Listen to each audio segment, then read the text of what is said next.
Greetings and thanks for tuning in today. Are you over 40 years old and new to running and rucking?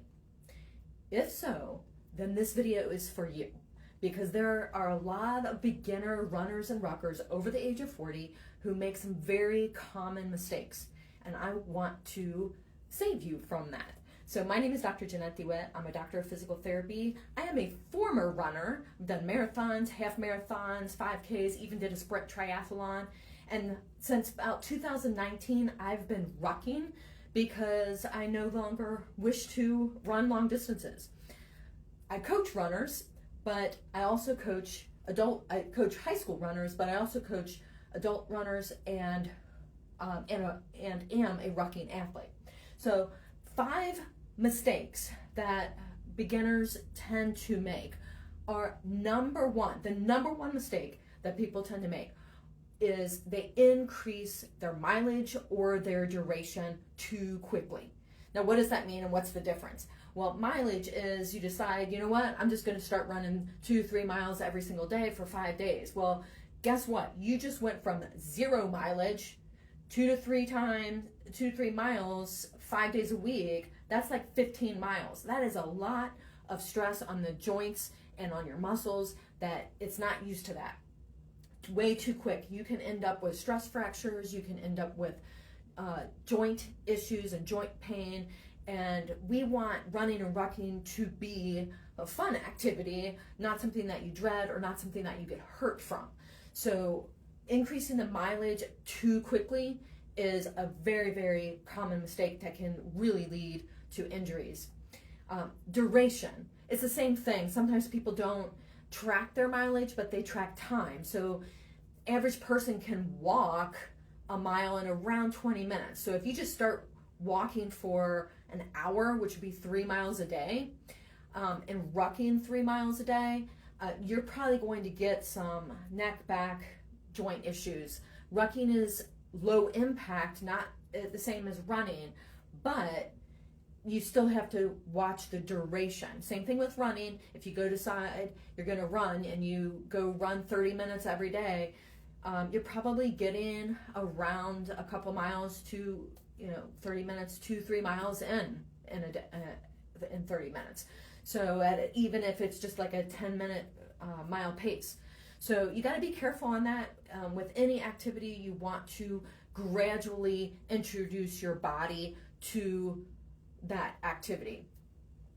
Second common mistake is poor shoe wear or poor gear in general. So what I mean by that, so shoe wear is sport specific nowadays. You can't just go and get a pair of Converse and decide to Converse high tops and go and run in them. Now, there's nothing against Converse. I'm not opposed to them or anything like that. I'm just using that as an example that you wouldn't wear a dress loafer to go run. You wouldn't wear a ballet shoe to go run. You wouldn't wear a Converse high top that you kick around in every day to go run a mile or so. Same thing with running and rucking. You need a sport-specific shoe. So you want to start with a good running shoe. You want to go to your local running store and get a good running shoe. And I would recommend that in the beginning, you can use a running shoe for running, you can use a running shoe for walking, or you can use a running shoe for rucking. If you need a specific rucking shoe, like meaning you want to go on trails, then you would get a trail running shoe or a hiking shoe that's kind of lightweight. So go ahead and check that out with your local running store because they're going to be able to fit you for your feet and make sure it's customized to you so that you have the best comfort. Now, when we talk about gear, that can be athletic attire. Wearing cotton is not a great idea when you're running. It gets heavy when you sweat. It also creates chafing. So you want some like dry fit or moisture wicking type of apparel. The other thing, like if you are rucking, you want to get like a nice sturdy rucksack. You don't have to go and get something super expensive, but the advantage of a rucksack that's geared towards rucking is that it is more comfortable. It sits higher up. You can get accessories like the clip to take pressure off of the shoulders. You have a nice thick shoulder strap so it's not like cutting into your skin. In addition, a ruck specific rucksack is going to be pretty firm on the back, and it's very solid back here, so that it goes up against your back and protects you and helps you actually maintain an upright posture. Because the worst thing you want to do is start to get tired and then start leaning forward. So first two mistakes we talked about: increasing mileage or duration too quickly, or poor shoe wear and gear. The next common mistake that people have is no warm-up or cool down. That means they just get out of bed, they go for a run. That is not a good idea. It seems like it'd be okay, like you're moving, but you haven't warmed your body up. So it's really important to have a warm-up, and that's more dynamic movements where you're going to prepare the muscles to move.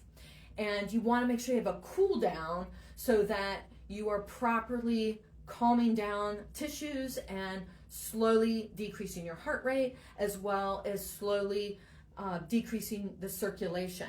If you don't cool down properly, you can experience joint stiffness, tightness in your muscles, as well as what we call blood pooling in your legs, where you see like some swelling in your ankles and things like that. So it's super important to go ahead and use a warm-up to prepare your body for activity, as well as a cool down to help your body wind down from having increased heart rate as well as movement. So what does that look like? So dynamic movements are things that you do like multiple reps of, and then stretches at the end where you're holding for about 30 seconds is going to help part of the cool down.